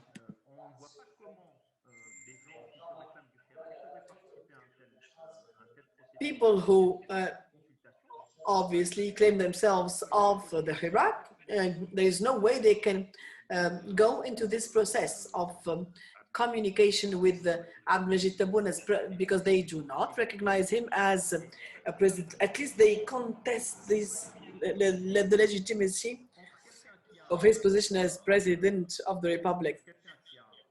How can you have a discussion between someone who holds a button and someone who is considered as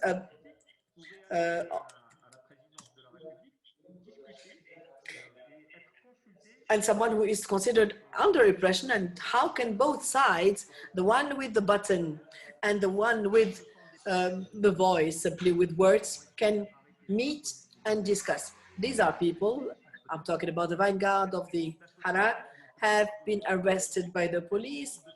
They are members of trade unions that they cannot activate freely. So the minimum of the minimum for any possible consultation to take place, and here I'm putting myself, I'm trying to understand the logic of this question, the minimum for a free discussion is not there.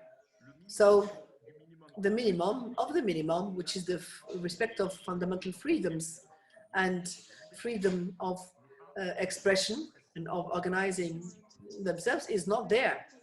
There is another question: what can international community do and European states do in this situation, and whether they should do it? And this question is addressed to who? Maybe a general question. Who would like to answer? Who would like to answer? Mouloud, Nassera, Samir. We think that the organizations, international organizations, support the Hirak. So it is simply the duty of Algerians, women and men, that showed that they were capable of holding a civil revolution. It was a very good example that Algerians gave to the world. For the state, it may have relations with the European Union or others, but for us, we address the trade unions and organizations, but also to the Algerian authorities to negotiate these questions, whether it concerns reforms or for practices that concern the media and the journalists in general. So for us, we try to support journalists and media and to have negotiations with the power authorities that have until now refused to have any communication. We tried to have a contact with the Minister of Communication, Mr. Lahmar, but we are open for dialogue, even if there is no answer till now.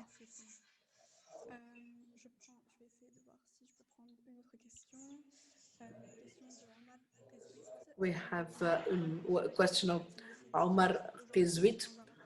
Why does the regime today want to refresh text? What advantages can they take from it? Is it a maneuver to answer the Hirak or to the internal clans? So this is a more general question. Someone maybe could answer?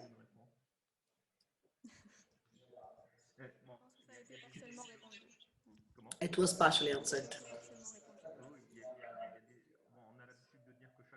We are used to saying that every president coming to power in Algeria wants to mark his passage through a revision, constitutional revision, but there is also the question of illusion, meaning the regime needs to reconstruct or give the illusion that it is reconstructing its institutions. And please remember that if you see the instructions given by Abdelmejid Tebboune to the expert committee, he said that constitution has to suppress every form of autocracy. Well, as it were, this new constitution enshrines autocracy. And this is obviously also for international use, and it also shows that the National Constitutional Assembly, that this constitution can also throw fear and frighten some of its opponents. In one of the comments, Amazigh, the community is presented as a gap for society, a fraction within society, a dangerous element, therefore, rather than accounting for any form of difference and variety. So there are many Algerians who would rather be under military protectorate rather than face diversity. And some of us, as it goes, refuse pluralism, and would go under the military protectorate. There is movement, and the movement gives the illusion of change when, in fact, there is no illusion that could be kept. Massensen, before giving you the floor, there is another question to which you may answer. What perspectives concerning the creation of a constitutional court? Just to go back on what was said, the idea of putting in conformity the law with respect to the dysfunctionings of the year 2009. You know that the army has always played a very important political role as of the independence. And this leads to a constitutional ultra-presidentialism. So this is de facto power. This gives full power to the president of the republic, president of the republic, who is simply the candidate of the army. The army that was supporting President Bouteflika saw that Bouteflika was somehow getting out of control. And back then, the constitution had no, the army had no constitutional means to bring him back. To correct this impossibility to this absence of counterpower to the president of the republic, the army simply institutionalizes its political power, which was until now exercised de facto. Now it constitutes a constitutional power to the president, in opposition to the president of the republic as and when required. So there is no genuine counterpower on this side. So the army can now control the president of the republic because it is endowed with the power and duty to counter any attempt to challenge the interests of the country. So if the president of the republic is considered as doing so, why not counter him? The former Constitutional Council, that is today called Constitutional Court, there is no change, no radical change. It's the movement from a council to a court labeling was under the Court of 2011 in Tunisia and 2014 in Algeria. So it is important to see the appointing of the members.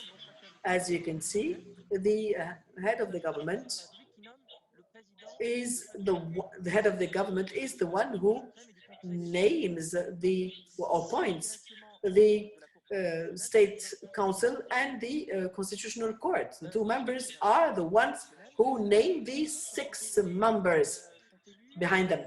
The 6 others are elected among the professors of constitutional law. This is a novelty,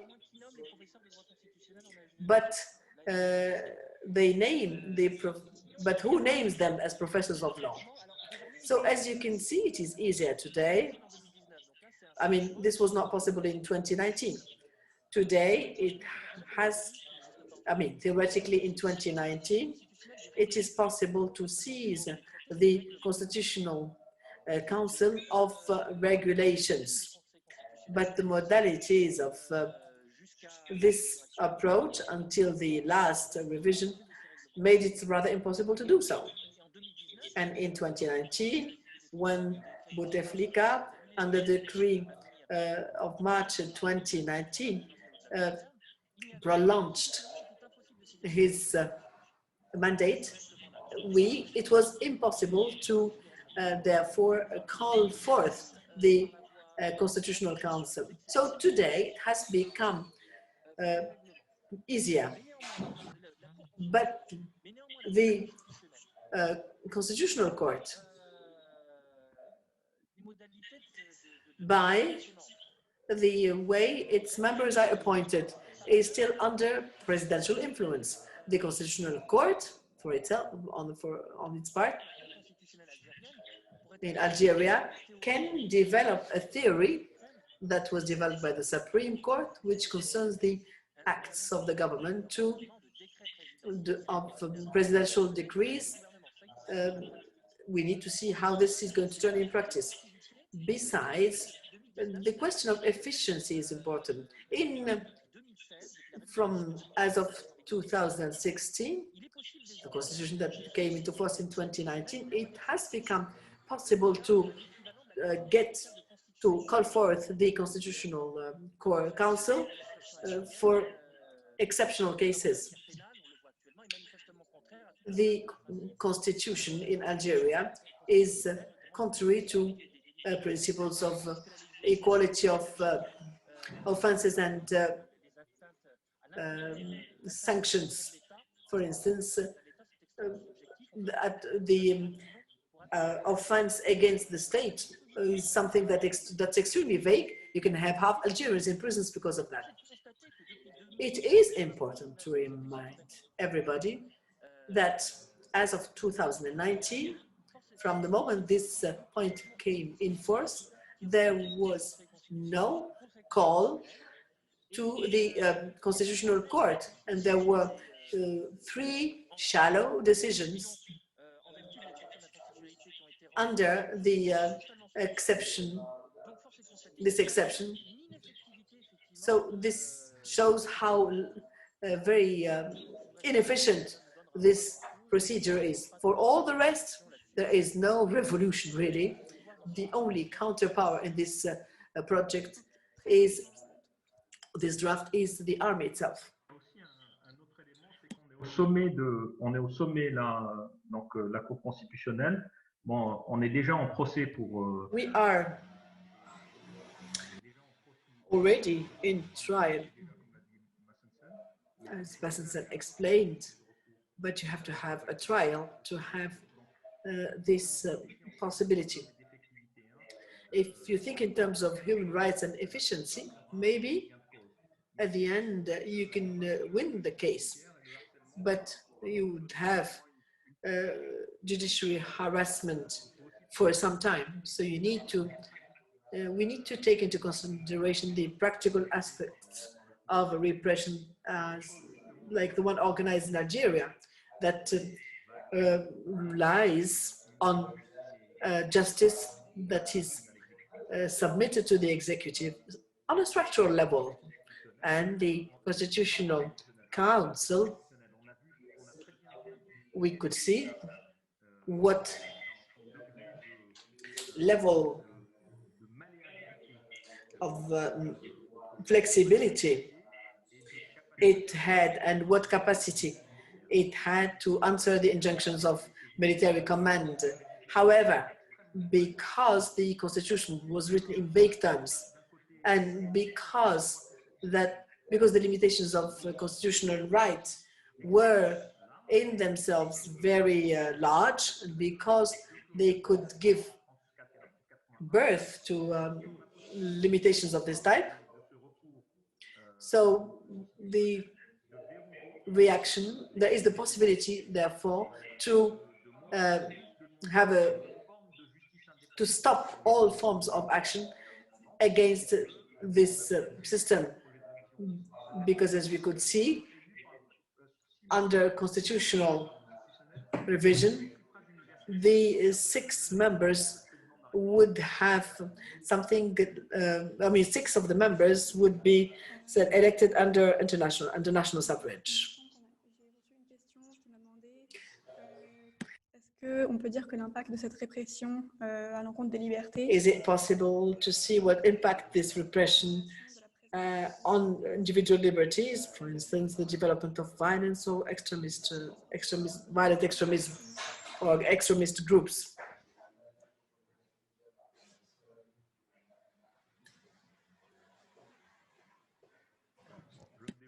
Non, bien sûr que c'est un risque, mais il y a une chose qui est...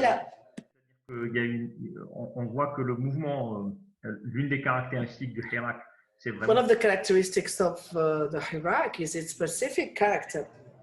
It's a conviction, but it's also a protection, as you can see. There is a profound integration of the pacific character of the political action and political claim at the same time. The demonstrators and most people see that this is a method of protection, not only against police repression and harassment, but also against resorting to arms in their representation, in their manifestations and demonstrations. Perhaps this is an impression, but there is permanently the will to push people towards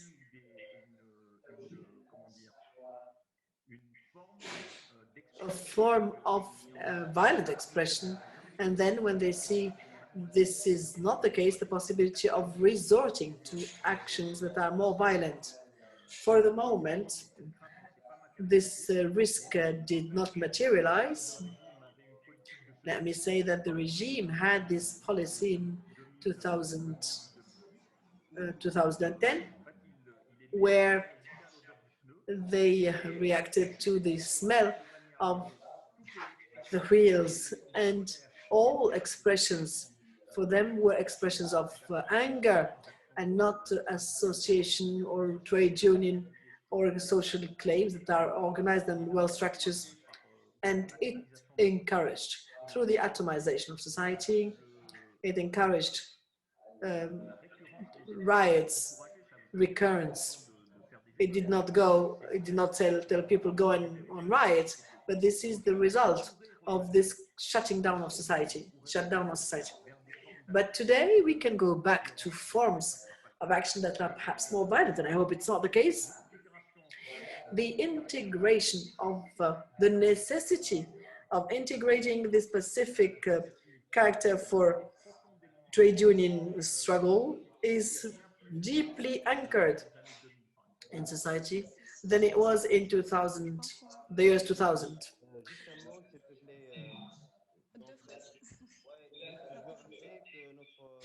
I want to say that our colleague Khaled Drarni is today jailed for 200 days, condemned to 2 years. This is a journalist, and here we're calling for liberty and freedom for Khaled Drarni.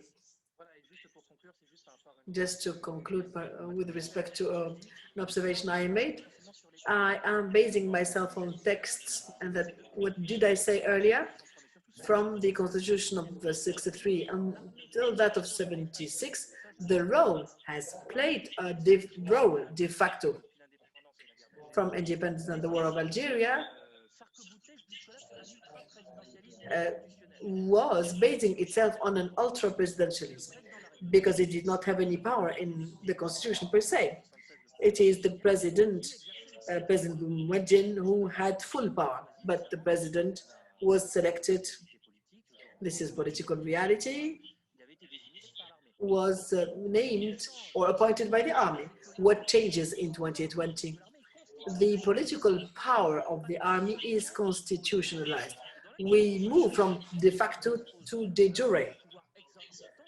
This, therefore, is a concentration of power for the President of the Republic that is countered today by that of the army. The council cannot be impeached, whereas Article 13, alinea 4, allows the army to preserve the vital and strategic interest of the country. And therefore, if they consider that the president violates and infringes these rights, it becomes possible under the constitution. You need to see the Latin American model there to block, impeach, or even overthrow the president. Article 30, alinea 4, it gives the possibility to the army to intervene directly, and it gives, therefore, the army a counterpower to the President of the Republic. We're concluding here. Thank you. Thanks to all of the speakers. Thanks to all of the participants. Our apologies for those who asked questions which we could not answer. Thanks to our interpreters for their excellent work, and excellent to you. And thanks to Cairo Institute for this excellent work, and thanks to Nadège Lahmar. Thanks. Thank you very much.